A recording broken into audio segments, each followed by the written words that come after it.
You pray now. Yes, Father God, we praise you, Lord. Thank you once again for another brand new day, Lord, another brand new life. We thank you once again for the food that we're about to partake, Lord. May this forgive nourishment and good health in our body. We praise you, Lord. In Jesus' name we pray. Amen. Amen. Okay, guys, kain na. Rice. Bawal lang rice eh. Kakain pa rin ng rice. Kaunti lang. So ito, mayroon tayong tuyo. Galing Pilipinas.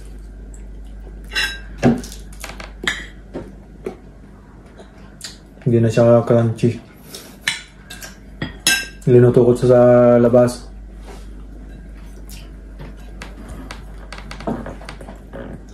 Mga isang oras na kasi.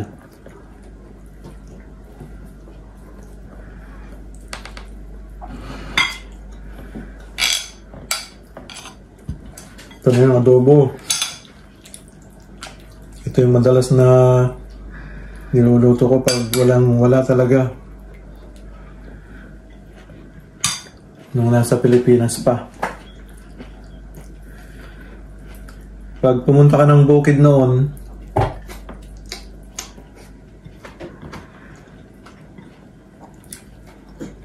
hindi ka nawawalan ng ulam. Maraming makukuha sa bukid noon. Mga suso, crab. Yung crab sa bukid, yung maliliit, yung pula. O kaya palaka, isda, yung dalaga, tsaka ito na native noon. Pero pag wala akong nakuha, ito yung pinaka-last na option ko, kangkong. Kasi dyan sa atin maraming kangkong.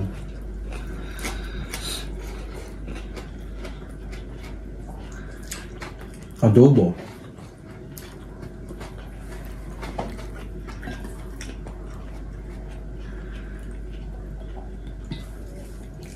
Bali dito ngayon sa itong linggo na to, buong linggo na to is magandang weather.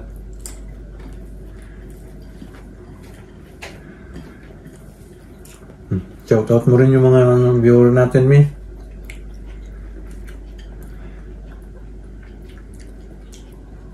M3G2 Vlog. Matagal kaming hindi nakapag-vlog kasi busy sa trabaho.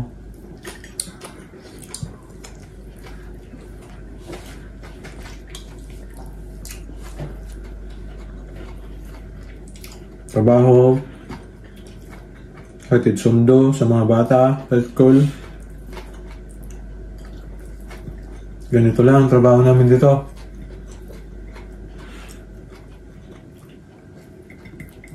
Pag-araw ng linggo, church.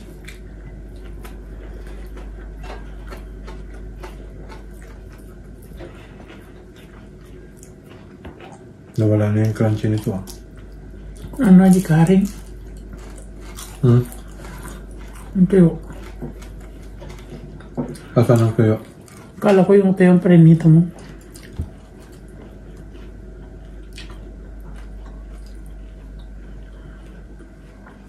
Wala naman tayong tuyo. Yung tuyo ba yan?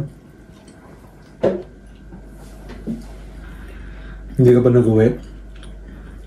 Marami ka lalipag ah.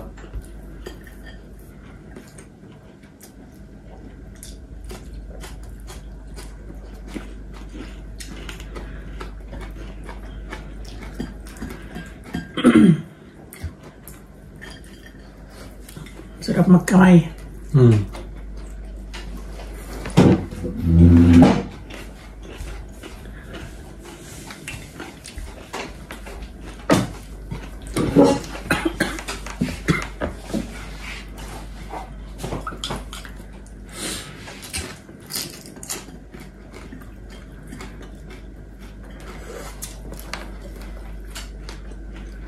Siyempre, number Katawan, kape. Lagi nang kasama yan sa breakfast. Kape is life. Sa Pilipinas, kahit mainit nun, nagkakape pa rin ako.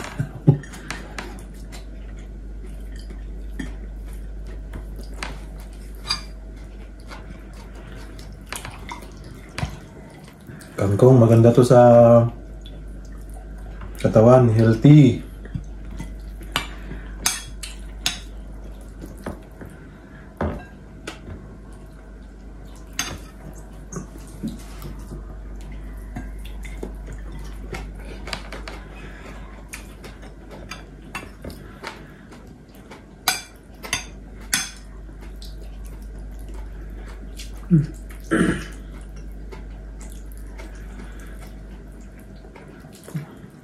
Baka dinig naman yung tunog ng pagngunguya. Maingay ba?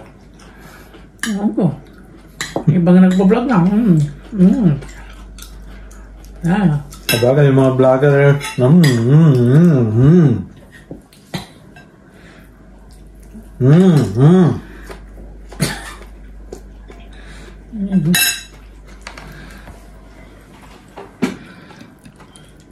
Talong.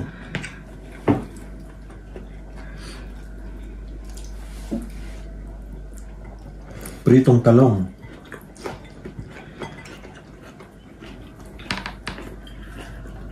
Dapat pala ito, umuyain mo maigi. Huwag mo basta-basta lulunukin. May bibilawukan ka. Nabubulunan. Mabubulunan.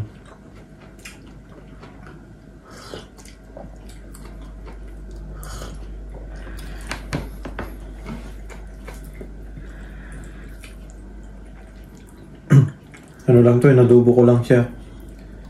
Wala nang halo na karne.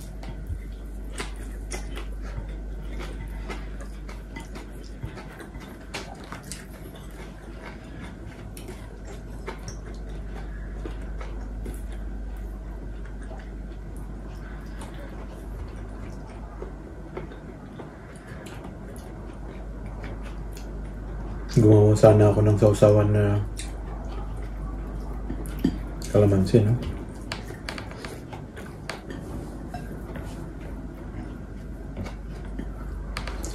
Busin mo naman.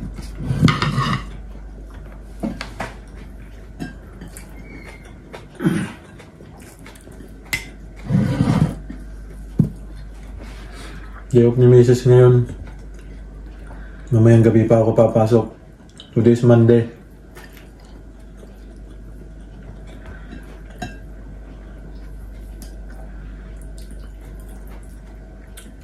Pag wala si Mrs., kami lang ng mga bata. Iba pag ang nanay is nandito sa loob ng tahanan.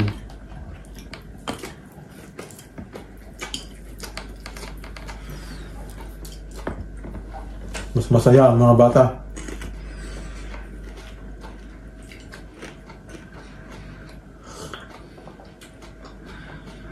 Kadalasan kasi rito, lalo na pag may pasok ako, pagkasundo namin sa mga bata,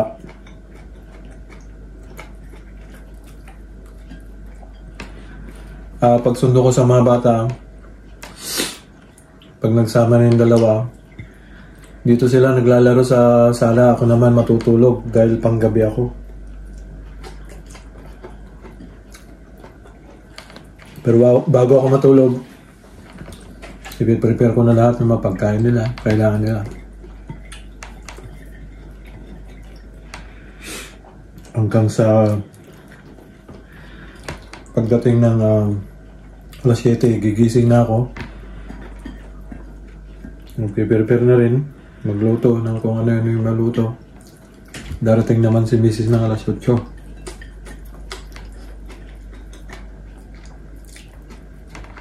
Ako naman yung alis, pero naman yung mag-aalaga.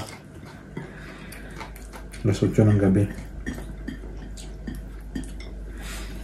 Ganun ulit. Pagka umaga, natapos ako ng alas 6 ng umaga.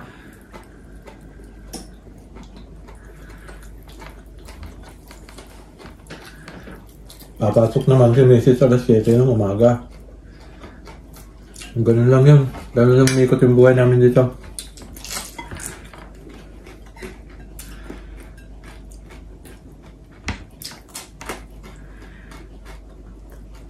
Sa ngayon, dahil maliliit pa yung mga bata, medyo mahirap pa.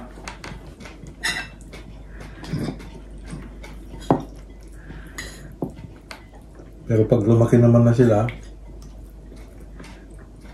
yun na ginhawa. Kung lulubin ng Panginoon. Kasi yung panganay namin is malaking ginhawa na namin. May trabaho na siya. Si Kuya Josh.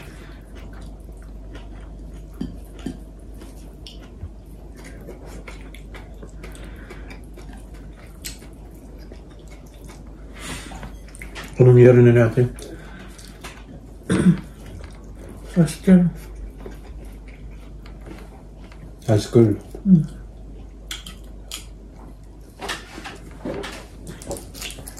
7.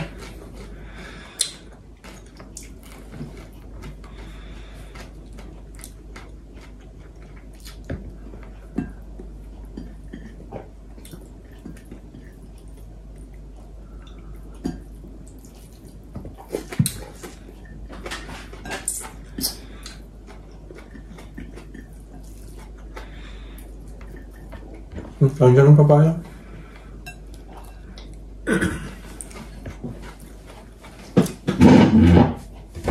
Hindi pa ganong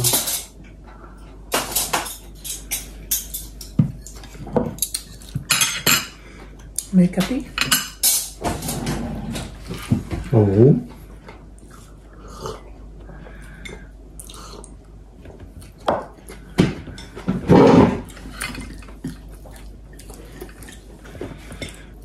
Matamis pa ngayon ng mga watermelon kasi bagong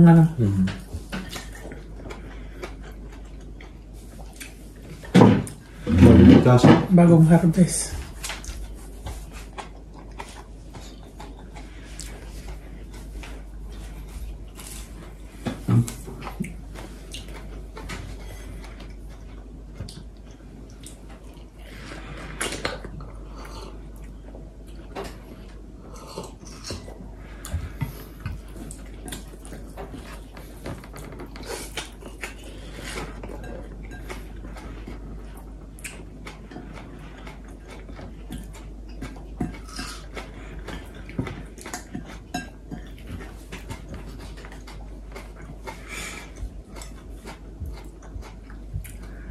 Dapat ngayon mo maigit tong talaga.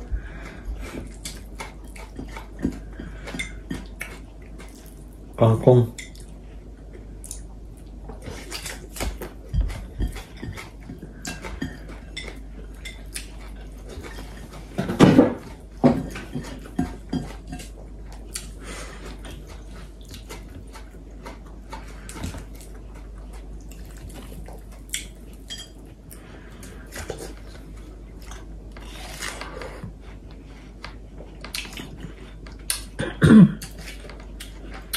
Oo nga.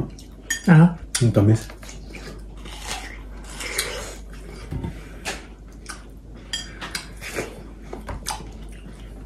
Nugasan ko pa to. Bakit mo nugasan? Nugasan ng ano? Sasaw to sa suka. Hindi ha?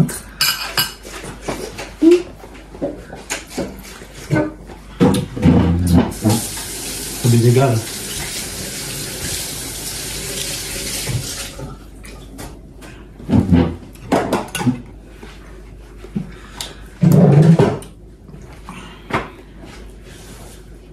Hindi na oh.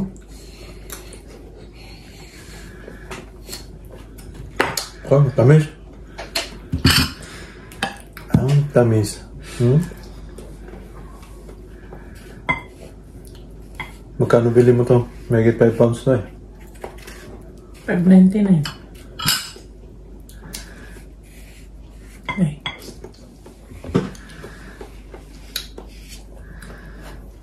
Pag kinonvert mo sa piso, ano na? 6 pounds. 6 pounds. Times 70 yata.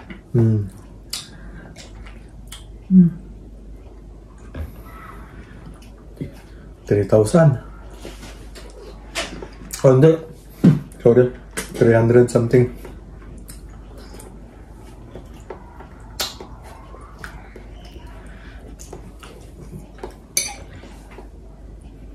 Pero pag bilhin mo to siguro sa Pilipinas, baka 50 lang o 100. Makuha mo lang sa kapitbahay.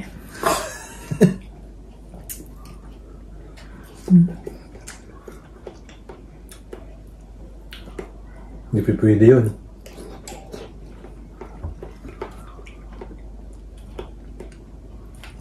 Mukbang.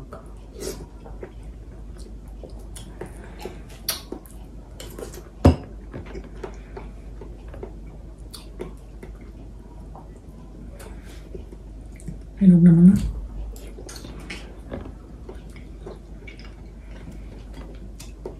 Makapal lang ang ano. Balat.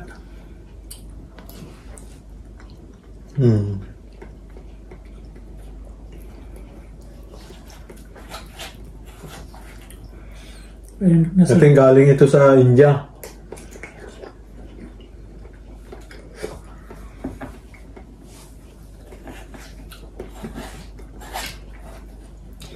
Sayang. Di naman siya mapait oh.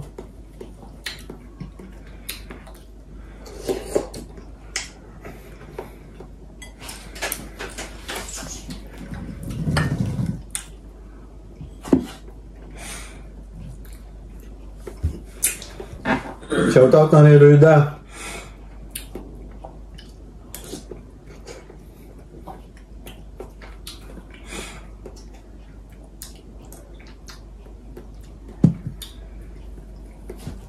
Ingat po lagi dyan dahil sa sobrang init.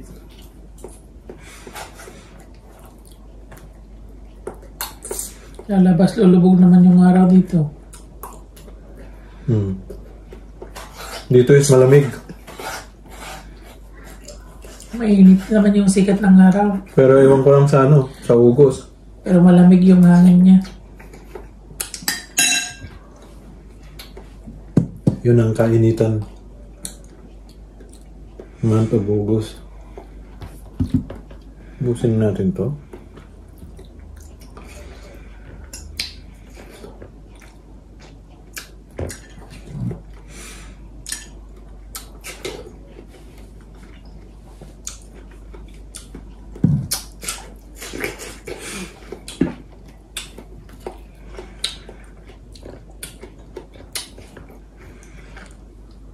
Panami.